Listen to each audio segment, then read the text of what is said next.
আজ কতদিন পরে নিজের গ্রামে ফিরলাম। সত্যি গ্রামের বাতাসে একটা আলাদাই সুবাস আছে।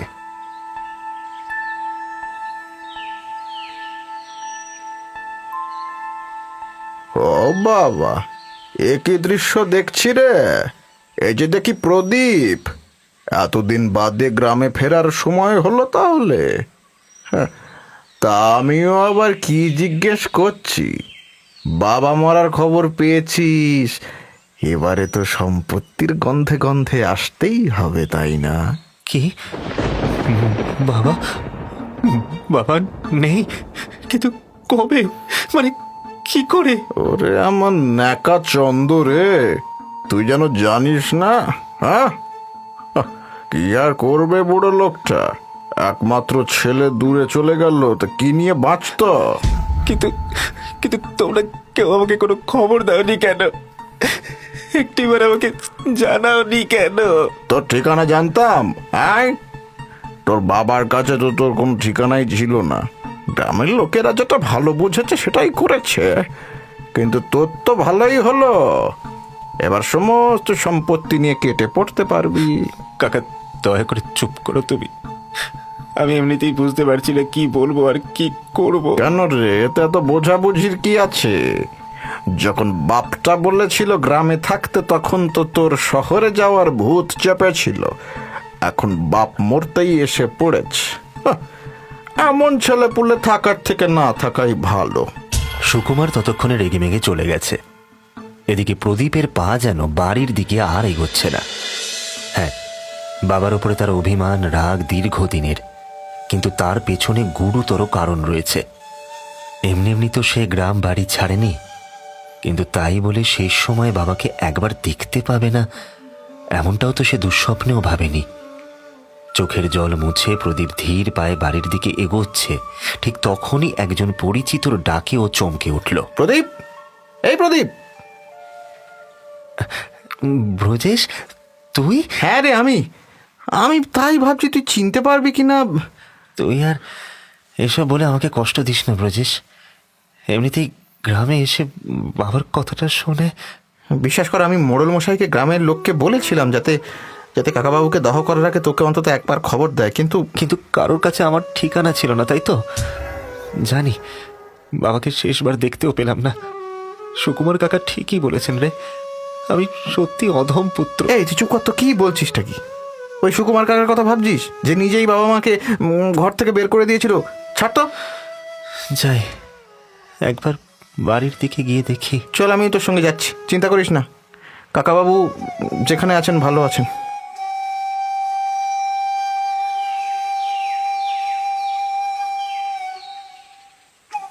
ব্রজেশ আর প্রদীপ যখন বাড়ির কাছাকাছি এলো, তখন একের পর এক স্মৃতিরা তার দৃশ্যপটে ভিড় জমাতে শুরু করেছে। মা বাবার সাথে কাটানো এক একটা মুহূর্ত তার চোখ ভিজিয়ে দিল। ব্রজেশ তার ঘাড়ে হাত দিয়ে সান্ত্বনা দিতেই সে যেন সম্বিত ফিরে পেল। ঘরে ঢুকে দেখল চারিদিক ফাঁকা। বাবার বিছানাটা আছে, কিন্তু তাতে কেউ নেই। একটা কথা বলবো প্রদীপ, কিছু মনে করিস না। ছোট থেকেই তোকে দেখছি, তোদের পরিবার তো সুখী পরিবারই ছিল। কেবল কাকিমা হয়তো ওই রকম না করলে সবটা এমন ছন্ন ছাড়া হতো না। না ব্রজেশ, না, আমি এখনো বিশ্বাস করি না যে মা অন্য কারোর সাথে চলে যেতে পারে। না, আমার মা কখনো এমন কাজ করতে পারে না ব্রজেশ। কিন্তু যেভাবে কাকিমা হঠাৎ করে রাতারাতি উধাও হয়ে গেছিল, তারপরে সেটাই তো আমার কাছে চিরকাল রহস্য রয়ে গেছে রে ব্রজেশ। সেদিন রাতে আমি ঘুমিয়েছিলাম, হঠাৎই মা বাবার খুব চিৎকার শুনে ঘুম ভেঙে গেল। ঘুম ভেঙে দেখলাম মা খুব কাঁদছে, আর বাবা বলছে, সুমারি চুপ করো, এরকম করো না। আমি পারছি লাই, আমার সব শেষ হয়ে গেল, সব। আমি অবাক হয়ে দেখলাম বাবা মাকে নিয়ে চুপিসারে বেরিয়ে যাচ্ছে। আমার গলার কাছে যেন কিছু একটা চেপে ধরলো। আমি চাইলাম চিৎকার করে মাকে ডাকতে, কিন্তু পারলাম না। তখনও বুঝিনি সেই শেষবার মাকে দেখছি। এর পরের দিন সকালে বাবা ফিরলো, কিন্তু সঙ্গে মা ছিল না। বাবাকে কত জিজ্ঞেস করলাম, কিন্তু বাবা গম্ভীর মুখে বলল, তোর মা আমাদেরকে ছেড়ে চলে গেছে খোকা, তোর মা আর কোনোদিন ফিরবে না, কোনোদিন না। বিশ্বাস কর ব্রজেশ, আমি মানতে পারিনি বাবার কথা। মা যে আমাকে আর বাবাকে খুব ভালোবাসতো। আর বাবাও তো মাকে চোখে হারাতো, তাহলে কেন? বাবা সেদিন মাকে নিয়ে কোথায় দিয়ে এলো যে মার কখনো ফিরলই না। আর তারপর থেকে কি তোর সঙ্গে তোর বাবার সম্পর্কে অবনতি হয়? হ্যাঁ, ওই দিনের পর থেকে আমি বাবাকে সহ্য করতে পারতাম না। মনে হতো এই লোকটাই আমার মায়ের সাথে কিছু একটা করেছে। আমি যে বাবাকে কতবার জিজ্ঞেস করেছিলাম তার ঠিক নেই, কিন্তু বাবা কোনোদিন আমাকে সদুত্তর দেয়নি।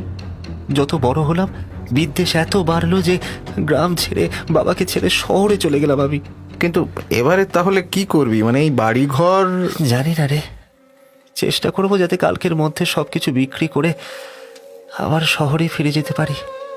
এখানে আর এক মুহূর্ত ভাল লাগছে না আমার। শোন দেখ, আমি বলছি এখানে একা থেকে আর কি করবি, তার চেয়ে বরং আমার বাড়িতে চল, আজকের রাতটা ওখানেই থাকবি, একটু বিশ্রাম নিবি। আচ্ছা তুই যা, আমি কয়েকটা জিনিস একটু গুছিয়ে নিয়ে আসছি। ব্রজেশ চলে যেতেই প্রদীপ চারদিকে তাকাতেই ওর চোখটা দেওয়ালে ঝুলতে থাকা বাবার হাস্যরত মুখের ছবিটার দিকে চলে গেল। মুহূর্তেই প্রদীপের মনটা ভীষণ ভারী হয়ে গেল। ও বাবার ছবিটা দেওয়াল থেকে নামিয়ে বুকে জড়িয়ে ধরে বলল, বেঁচে থাকতে তো বাবাকে জড়িয়ে ধরতে পারিনি। অভিমান, রাগ, অভিযোগের আড়ালে সব ভালোবাসা চাপা পড়ে গেছিল। আজকে মনে হচ্ছে তোমার সাথে থাকলে ভালো হতো বাবা, সত্যি ভালো হতো। প্রদীপ কাঁদতে কাঁদতে বাবার ছবিটা আরো আঁকড়ে ধরতেই হঠাৎই তার যেন মনে হয় ছবির পেছনে কিছু একটা উঁচু হয়ে রয়েছে। সে একটু অবাক হয়ে ছবিটাকে উল্টো করে ঘোরাতেই দেখে সেখানে একটা কিছু উঁচু হয়ে রয়েছে।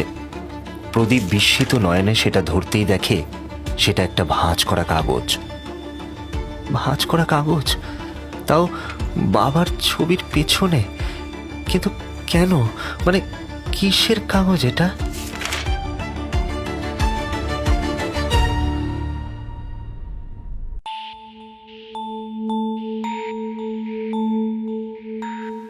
প্রিয় খোকা, যখন তুই এই চিঠিটা পাবি তখন আমি আর এই পৃথিবীতে নেই। অনেক মান, অভিমান, রাগ নিয়ে সারা জীবন আমার থেকে দূরে থাকলেও আমি মরে গেলে তুই যে আমার ছবিটা জড়িয়ে ধরবি তা আমি জানি খোকা। মরার আগে তোকে এই কথাগুলো বলতে চেয়েছিলাম কিন্তু পারিনি, তাই আজকে চিঠির মাধ্যমে বলছি, কারণ এই সত্যিটা তুই না জানলে আমি যে মরেও শান্তি পাবো না রে।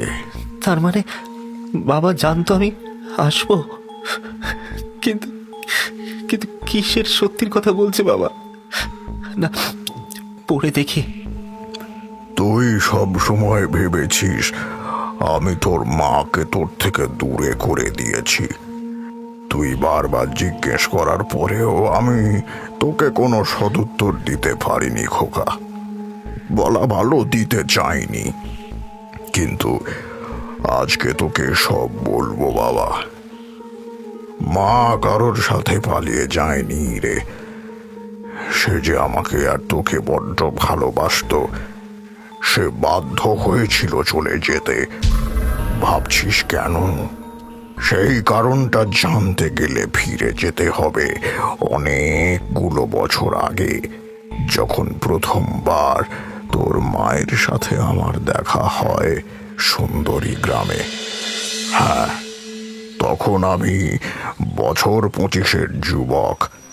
কাঠের সন্ধানে বেশ কয়েকজন কাঠুরের সাথে সুন্দরী গ্রামে যেতাম।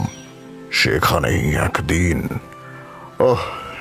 সেই সকাল থেকে কাঠ কাটতে কাটতে একেবারে একেবারে ঘেমে গেছি, তেষ্টায় যেন বুক ফেটে যাচ্ছে।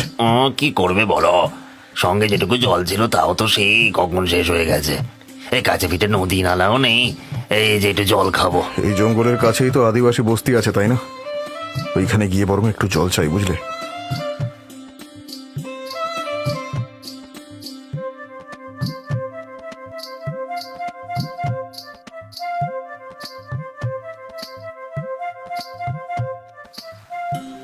এই মেয়ে, শুনছো?